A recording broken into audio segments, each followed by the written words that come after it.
Et bah salut à tous les amis. Bah vous voyez, je ne suis pas tout seul pour la critique de ce film, je suis avec Max Perra, comment vas-tu? Bah super, merci de ton invitation, merci Avec grand beaucoup. plaisir. On s'est posé, vous voyez, ambiance un peu cosy, pour parler de Drifting, qu'on a eu la chance de voir au cinéma sur grand écran dans le cadre d'un festival.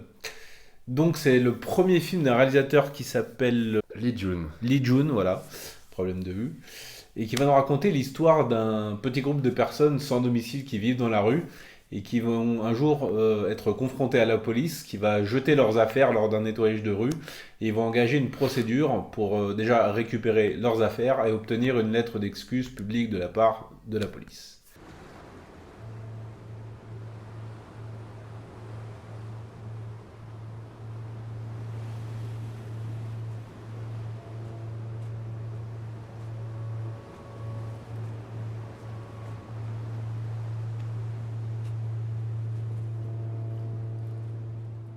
Qu'est-ce que t'as pensé du film toi? Bah moi j'ai plutôt bien aimé, il faut dire que c'est ce genre de petit film intimiste, c'est un retour un petit peu au cinéma hongkongais. En fait j'aime bien quand le cinéma hongkongais aujourd'hui revient un petit peu à la place qu'il est, c'est-à-dire un cinéma un petit peu moins important Ouais, que celui produit en Chine en Chine, ouais, bien continentale. sûr. Donc ils ont l'intelligence de revenir à quelque chose de plus modeste et qui touche plus, on va dire, à la vie des Hongkongais de Ouais, tous les jours. tout Donc à du fait. coup, Ouais. ça devient plus local, plus resserré, plus Mm. intimiste. Il y a aussi ces films sur ces gens. Voilà, c'est les gens qui sont les gens enfin, sans domicile fixe, Ouais, quoi, ouais, les tout à fait. SDF qui se réunissent. Mais il y a aussi ce film dont tu m'as parlé, les gens qui dorment à McDo, par Ouais, exemple, Am parce que Levinit, très bon voilà, d'ailleurs. c'est ça. Il faut savoir que ça c'est du vécu. J'ai déjà dormi à McDo une fois et effectivement il y a plein de gens qui travaillent la journée et qui n'ont pas de domicile tellement les loyers sont chers là-bas. Ouais, c'est ça. Et ils prennent un coca, un sandwich, un machin, ils se posent Il et se pose, ils ouais. restent toute la nuit. Ouais, Voilà. Il y a aussi le film Home with a View, ouais, de Armagno, ouais, très voilà, bon. qui parle aussi de la problématique du logement, parce que c'est vraiment Exactement. quelque chose de... En fait, ça rejoint même le cœur de ce qu'on a vu le film, c'est-à-dire que c'est des gens qui sont dans la rue, parce que Mm. les logements sont hyper chers, Ouais, etc. ouais, carrément. Et même, il y a même des gens qui bossent dans le groupe. Ouais, Je crois que c'est l'actrice, comment elle s'appelle, le Loletali, c'est ça, l'Italie, ouais. qui a un petit boulot, il me semble, à Ouais, côté, et puis c'est ça. malgré tout, elle dort un peu dans la On rue, dort quand même dans la etc. rue. Ouais. Voilà, donc en fait, c'est ce genre de petit film qui touche à la problématique des Hongkongais. Et je pense que c'est un cinéma, voilà, il réaborde la problématique des Hongkongais depuis une dizaine d'années. Je pense que Mm. c'est un petit peu le cœur des films, de tous les drames qu'on a vus, les Ouais, ouais, Mad World tout et à fait, ouais. compagnie, problème d'identité, problème de... Voilà. Et moi, je trouve que c'est assez intéressant parce que, ouais, c'est assez authentique finalement. C'est des films assez simples, petit budget, plutôt Mm, indépendant et mm. tout, mais qui parlent de la vie des Hongkongais. Je me Ouais, répète tout un à peu, fait. mais c'est assez cool. Et j'ai trouvé le film très bien et Francis Ouais, est incroyable vraiment, encore une fois. voilà, c'est un acteur Il est incroyable. que j'aime beaucoup. Je trouve qu'il est capable de. Je trouve que c'est l'acteur hongkongais à l'ancienne qu'on a aimé dans les années Mm. 80-90 qui, pour moi, personnellement, qui évolue le mieux et que j'ai toujours du plaisir à voir. Mais par exemple, voilà, Andy Lau, je suis content de le voir, mais il est beaucoup trop. Voilà, Ouais, c'est vraiment. il est très beau gosse et il fait des films plus d'action, etc. Je trouve que Francis il peut interpréter beaucoup de Ah, rôles. il interprète. Voilà. Il est à l'aise dans tout. Bah là d'ailleurs, son personnage, j'y ai tellement cru que j'ai oublié que c'était Francis. Francis. C'était vraiment le personnage. On croit son histoire, on croit sa souffrance aussi. Et j'ai trouvé que le film, même s'il il avait quand même un ton assez grave, on va pas se mentir, il y a quand même quelques moments un petit peu plus légers. On Aussi, ouais, sentait bien sûr. l'unité et l'amour qu'il y avait entre ces personnes-là qui s'unissaient dans leur malheur, quoi. Exactement, exactement. Et puis il y a ce côté, comme tu l'as bien dit, il y a un côté, c'est un groupe en fait, ouais, de Mm. SDF, Ouais, ouais. avec un côté un peu, il y a un côté famille, quoi, un côté Mm, familial. Et c'est aussi un truc dont je voulais parler un petit peu et qui fait que je suis un peu touché par ce genre de film, c'est que quand je vois, alors effectivement, c'est plus comme avant au niveau de la vitalité mm. Mm. des films. Les films dont sont plus petits, plus resserrés, etc. Mais moi, je suis toujours content de voir ces films avec ces acteurs qu'on a aimés. Ouais. Francis Mm, mm. Letali, on revoit toujours des têtes. Je crois même qu'il y a Cécilia Yip qui fait un petit rôle à un C'est moment. Il me semble, c'est pas Cécilia Choi. Cécilia. Ouais, Attends, je vais il me semble vérifier. que du coup, moi, c'est un cinéma un petit peu familial pour moi. J'ai l'impression Ouais, de retourner un peu. C'est comme une famille, quoi. Je retrouve les acteurs que j'aime ouais, bien, c'est la ça. ville Ouais. qu'on aime bien. En plus, donc je pense que c'est ça aussi qui fait que ça nous touche, ce genre de petits films. Mm. C'est pas uniquement dû à la puissance du sujet, etc. Je pense que c'est aussi, on est content de retrouver à chaque fois la C'est ville, ça. les gens, les acteurs, C'est ça. etc. Alors moi, je connais pas du tout le jeune réal Bah, c'est fait. son premier film. Moi non plus, je le connaissais pas du tout, mais bon, très bon petit premier film, quoi. Ouais, Ça envisage du bon pour l'avenir s'il continue dans cette voie. ouais. Et ouais, niveau casting, bah, pareil, c'est impeccable. Francis, dont on a parlé, on retrouve Cecilia Choi et Loletta Lee aussi, la légendaire actrice qui a fait un paquet de films, parce qu'elle est là depuis presque 40 ans.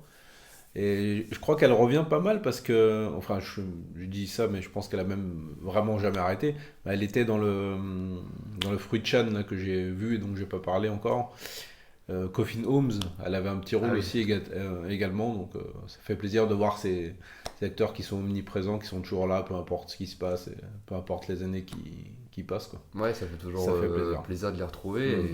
Et puis ouais, en fait, c'est vraiment des acteurs hongkongais qu'on voyait dans des gros films à l'époque, Ouais, quoi. c'est ça. Des films à gros budget qui étaient même qui traitaient même d'histoire de la Chine même ancienne. Mm. Il me semble que elle jouait dans Sex and the City, il me semble. Ouais, il me Dans semble. l'Italie, puis elle a dû faire plein d'autres. Moi j'ai Oui, oublié elle en a fait les pas rôles, mal. Elle en a fait tellement mais d'ailleurs. elle a dû faire beaucoup de gros films. Et là, c'est vrai que c'est marrant parce qu'on retrouve ces acteurs. Mais encore une fois, je pense que je me répète un peu à ce niveau-là, mais c'est pour que les gens soient pas trop frustrés de la situation hongkongaise. C'est-à-dire que, en fait, effectivement, on compare. Là, récemment, on a vu un film comme Raging Fire. Mm. C'est pour un peu comparer Ah ouais, les bien sûr. deux. En fait, il y a un genre de film plus axé sur le marché chinois, plus gros film, plus gros film blockbuster, etc.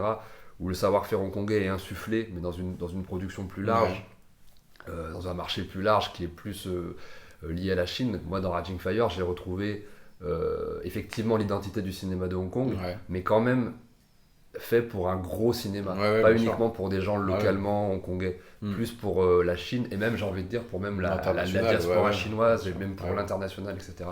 Ce qui est en opposition avec ce genre de petits films là, qui du coup voilà vraiment, et je pense que c'est l'intelligence des films hongkongais d'aujourd'hui, c'est d'avoir l'intelligence de revenir à un cinéma plus local Mm. et à vraiment parler de ce qui touche les Hongkongais au quotidien, C'est ça, etc. ouais, c'est Et très ça, important, ça. c'est plutôt bien que ça Mm. continue comme ça. Moi, je suis assez content de ce que. Même ceux que tu m'as. Il y a plein de films que tu m'as fait découvrir Mm. récents, parce que j'avoue que j'avais un peu lâché le cinéma Ouais, ouais. hongkongais ces dernières années, ces 10 dernières années.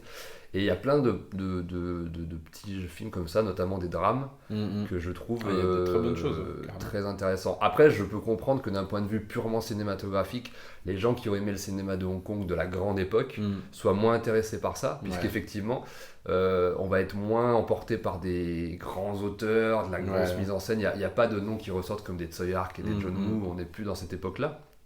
Même si, bon, il y a toujours.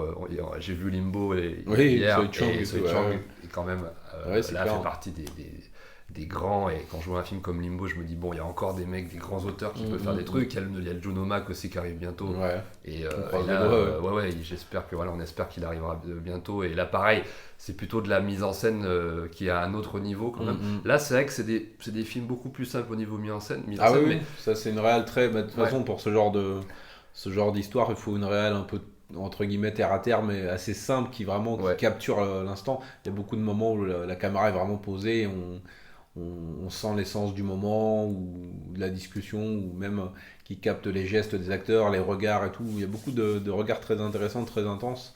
Et ouais, c'est ce genre de réal qu'il faut pour ce genre de petit drame, je pense. Ouais, Ça- c'est ça, ouais, ça repose sur l'ambiance, Ouais, ouais, les tout à fait. acteurs, le sujet en lui-même. Mais c'est des petits films simples, Ouais. mais qui n'ont pas justement vocation à révolutionner, Ah non, non, mais carrément. à se remettre à échelle humaine et à C'est ça, parler ouais, capturer la vérité. Ouais. ouais, des gens. Et je trouve qu'ils le font bien. Parce que moi, en général, je t'avoue que je suis pas hyper fan des films, des drames sociaux Ouais.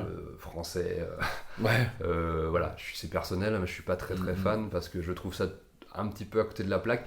Dans les films hongkongais, j'ai tendance, enfin surtout dans ceux-là, les films récents, mais même dans les anciens, ils en font en fait depuis longtemps. Ah oui, ils en font depuis drames longtemps. Sociaux. Des très très bons. Et je les trouve assez justes.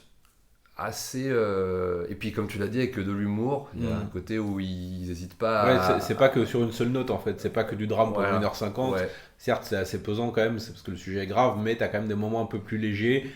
Et ça capture bien la vraie vie. Je veux dire, la vraie vie, c'est pas tout le temps des rires et c'est pas non plus tout le temps du drame. Il y a une bonne nuance quand même qui est apportée, je trouve. Et je trouve que c'est pas misérabiliste, c'est hyper dramatique. Vous allez voir par contre, carrément. On va pas raconter, mais ça part vraiment, vraiment. En fait, c'est ce qui symbolise aussi bien le cinéma chinois, alors en l'occurrence le cinéma chinois de Hong Kong, c'est que c'est assez lucide. En fait, ils sont assez lucides. D'ailleurs, les personnages sont assez lucides sur leur situation. C'est-à-dire qu'ils rient d'eux-mêmes quand il faut. Ils connaissent à peu près leur destin, ils assument leur destin. Ouais, c'est vrai. Et ça, c'est un truc que je revois dans beaucoup de films de Hong Kong, de films chinois, etc. Je trouve qu'ils sont très très très lucides sur leurs conditions. Et ça, c'est peut-être le truc que j'apprécie dans ce genre de film, c'est qu'il y a une lucidité, et du coup, ça touche à quelque chose de plus réaliste que par rapport au cinéma français, où c'est souvent récupéré politiquement, c'est souvent des mecs qui font un peu des trucs pour montrer tel ou tel truc. Moi qui viens d'un milieu modeste et ouvrier et tout, et je pense que toi tu viens d'un milieu modeste aussi, moi je suis très rarement touché par les films français qui parlent justement de ces sujets-là. Je trouve que ça touche pas au cœur du truc. Je sais pas si c'est des gens qui connaissent vraiment qui ont vraiment goûté à ce genre de vie ou qui ont connu vraiment qu'ils les font.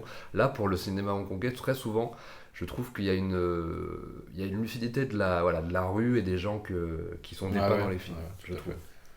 Tout à fait. Belle analyse. Voilà, en gros. Voilà. Je sais pas ce qu'on peut rajouter. Si vous avez l'occasion de voir le film, franchement, n'hésitez pas. Ouais, nous on l'a vu dans une bonne. Une bonne salle. Bon, il y avait les sous-titres anglais et français en même temps. Par-dessus. Mais bon, ça fait plaisir. Moi, je suis à Paris depuis quelques semaines et on voit beaucoup de films. Moi, je vois beaucoup de films hongkongais sur un grand écran. Ça me fait très plaisir. Carrément. Puisque depuis 2 ans, moi, j'avais l'habitude d'en voir là-bas et là, j'en revois, donc ça fait très, très, très, très plaisir.